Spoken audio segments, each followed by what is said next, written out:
Disclaimer, I am not a huge fan of animated movies. I mean, I can watch them sometimes, but overall, I really haven't liked them since the 90s. They just, for me, they haven't been the greatest, and I've kind of grown up and become a nerd in other things, like Star Wars, Marvel, and all that crap. But I had to give this one a try. I heard it was actually good, and I cannot believe that this movie made me feel the way I did, and it was totally not expecting to see what I saw. So, no further ado, let's get at it.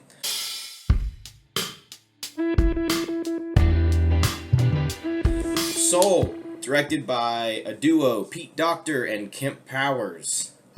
Jamie Foxx as Joe Gardner and Tina Fey as Soul number 22. So a quick rundown, I'll try and keep it spoiler free. Kind of. Joe Gardner is more or less a failed musician. He is a professional, or at least professionally speaking, he is a music teacher at his local school, and he predominantly teaches jazz. That's what his big thing was.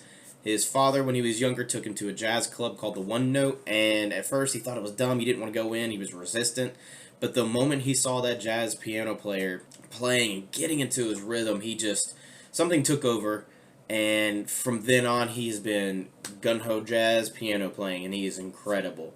He just hasn't been able to get his big shot.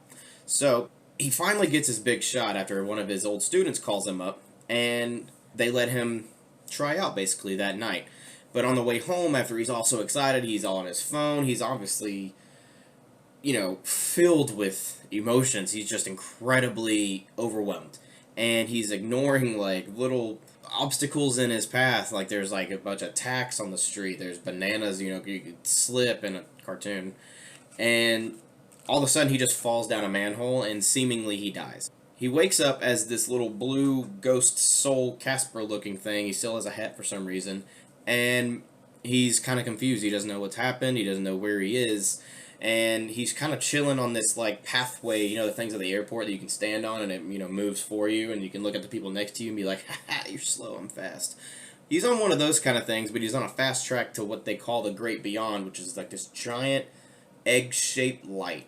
And it's where all the souls that have, departed their bodies in the living realm go to for, I guess, eternity. Well, this entire area kind of looks like, I don't know if you've watched Star Wars Rebels, but the world between worlds, there's kind of pathways and there's white lines everywhere and whatnot. It kind of reminds me of that, but I'm a nerd, so I can relate to Star Wars in any way possible almost. So he realizes, I don't want to die, because he talks to a couple other souls on their fast track to the Great Beyond, so he's like, I'm getting out of here. So he jumps off of it and lands himself in what's called the Great Before. And the Great Before is basically where the souls get their personality traits, what makes a soul or a person, and then they go to what's called the U Seminar. And the U Seminar is where the departed souls from Earth come back to the Great Before and mentor these younger, brand new souls and try and guide them to find their spark. And their spark, the way I took it in the beginning, was basically their aspirations, their talents, what makes them special to them. And that could be, music, science, literature, singing, anything possible. Make a talent in a way. So Joe finagles his way into becoming a mentor, and he gets stuck with Soul 22. Now, Soul 22, it seems like a very low number. It's the 22nd soul to go through this program. Well, that's because they've been there for thousands of years and have been reluctant to go to Earth because they feel like Earth is just pointless. Why would I want to go there just to end up at the Great Beyond, and I can just chill here for all eternity and hang out?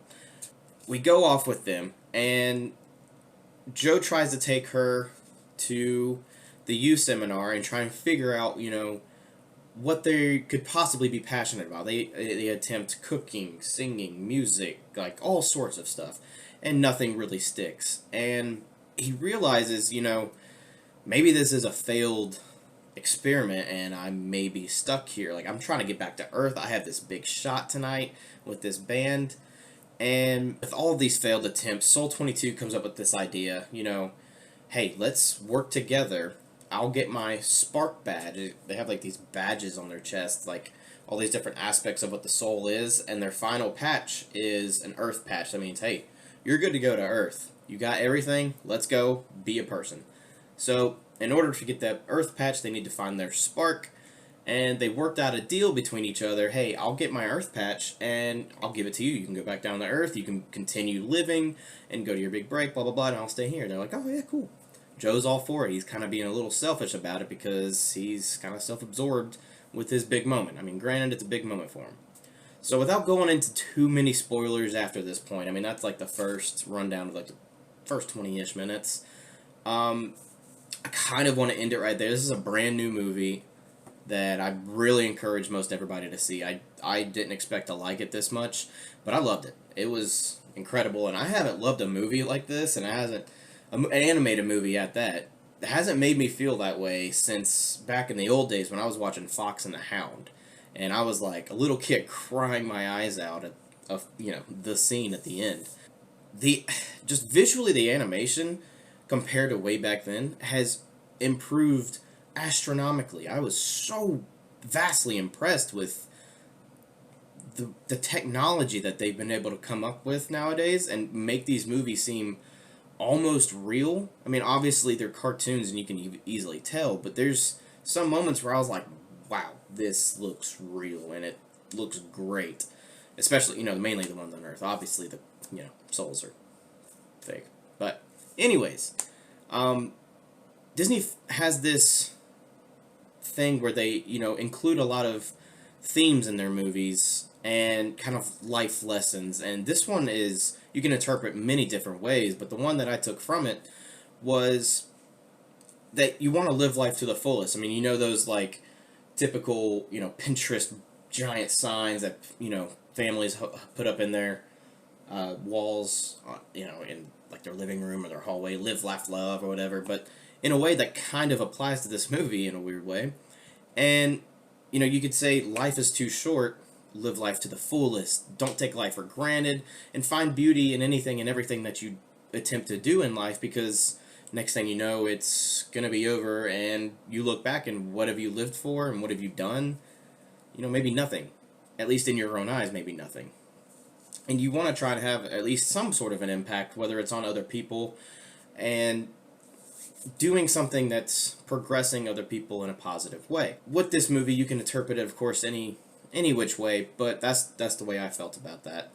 That's the theme, and the message that I took from it was basically living life to your fullest extent possible. Take a few risks here and there. You only get one shot, so do it. Why not? Soul's arguably one of my favorite. It's up there as one of my favorite Disney animated collection movies. And like again, I didn't expect to have those feelings. I'm usually like really dead set on like action movies and comedies and all that. So I really didn't expect to love this movie or like it really, but I loved it. And yeah, I can't highly recommend this movie enough. And that's why I'm giving it a 9.6 out of 10. I really think this movie will get recognition of some sort at the academies. If that takes place during COVID, they may do some like virtual thing. I don't know. But either way, Soul is on Disney Plus right now. So go check that out, as well as I have other movie reviews up on the playlist, so go check those out. And also our Anything Nerdy playlist. That is where my friend Tom and I go over some nerdy crap, and we just nerd out and nerd out and nerd out over anything and everything. Predominantly, it's been Star Wars, but hey, we're getting some Marvel series coming out, as well as a few other Star Wars things in the near future. So go check that out. Leave a like and a comment, and let me know how you thought, or what you thought of Soul. And did it make you cry? Did it make you laugh? Or did you hate it and you're just a lost soul? But either way, let me know, and also check out our socials and be on the lookout for upcoming episodes.